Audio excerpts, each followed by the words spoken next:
अस्सलामु अलैकुम नाजरीन। एक बूढ़े शेख को अपना एक मुर्गा बहुत प्यारा था। अचानक एक दिन वो चोरी हो गया। उसने अपने नौकर चाकर भगाए, पूरा कबीला छान मारा, मगर मुर्गा नहीं मिला। मुलाजमों ने कहा कि मुर्गे को कोई जानवर खा गया होगा। बूढ़े शेख ने मुर्गे के पर और खाल ढूंढने का हुक्म दिया। मुलाजिम हैरान होकर ढूंढने निकल पड़े, मगर बेसुध। शेख ने एक ऊँट ज़बह किया और पूरे कबीले के अमायदीन की दावत कर डाली। जब वो खाने से फारग हुए तो शेख ने उनसे अपना मुर्गा गुम होने के बारे में ज़िक्र किया और उनसे उसे ढूंढने में मदद की दरख्वास्त की। कुछ ज़ेरे लब मुस्कराए, कुछ ने बूढ़े को खपती समझा, मगर वादा किया कि कोशिश करेंगे। बाहर निकलकर मुर्गे की तलाश पर ऊँट ज़बह करने पर खूब गपशप हुई। कुछ दिन बाद कबीले से बकरी चोरी हो गई। गरीब आदमी की थी। वो ढूंढ ढूंढ कर खामोश हो गया। शेख के इल्म में जब ये बात आई तो उसने फिर एक ऊँट ज़बह किया और दावत कर डाली। जब लोग खाने से फारग हुए तो इसने फिर मुर्गे की तलाश और बकरी का किस्सा छेड़ा और कबीले से कहा कि इसका मुर्गा ढूंढ दें। अब तो कुछ ने उसे बुरा भला कहा और कुछ ने उसे दिलासा दिया कि इतनी बड़ी बात नहीं, सब्र कर लो, इससे ज़्यादा अपना नुकसान कर चुके हो। अभी 3 दिन ही गुजरे थे कि एक और शेख का ऊँट रात को इसके घर के सामने से चोरी हो गया।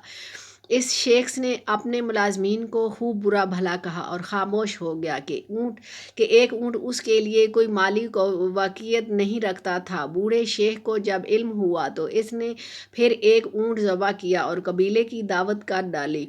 सब खाने से जब फारग हुए तो उसने सरसरी ऊँट गुम होने का जिक्र करके इसे मुर्गे को याद किया और कबीले से इल्तजा की कि उसका मुर्गा ढूंढ दें। अब तो महफिल में खूब गर्मा गर्मी हुई और बूढ़े ने कहा कि अब अगर दोबारा इसने मुर्गे से मुतालिक कोई बात की तो पूरा कबीला इसके कतई तल्लुक़ कर लेगा। शेख के बेटों ने भी बाप की इस हरकत पर मेहमानों को रुखसत करते हुए माजरत ख्वाह रवैया अख्तियार किया और शर्मिंदा भी हुए कि एक मुर्गे के बदले में 3 ऊँट और शर्मिंदगी अलहदा। यकीनन इसका बाप अब सठिया गया था। 15 दिन गुजरे कि कबीले की एक लड़की कुएं से पानी भरने गई और फिर वापस नहीं आई। गाँव में कोहराम मच गया। पूरे कबीले की इज्जत दांव पर लगी। नौजवानों ने उसे तलाश करना शुरू किया। फिर गांव, फिर इर्द गिर्द और मज़ीद गांव के लोग शामिल हुए और इर्द गिर्द गांव के मालूमात की गई तो पता चला कि कुछ डाकू करीब पहाड़ की एक गार में कुछ अरसे से रह रहे हैं। गांव के लोगों ने छापा मारा और वहां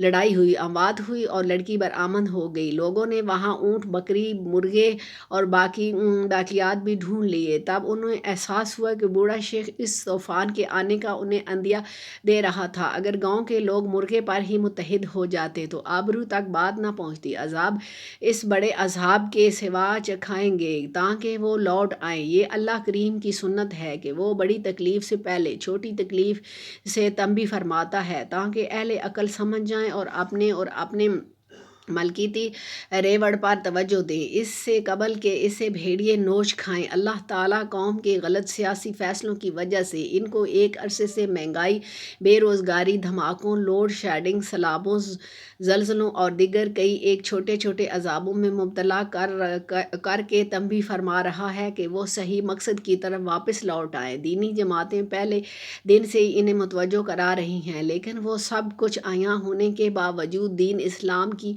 तरफ लौटने के लिए तैयार नहीं हैं। अल्लाह ताला हम सब को सिराते मुस्तकीम पर चलने की तौफीक अता फरमाए।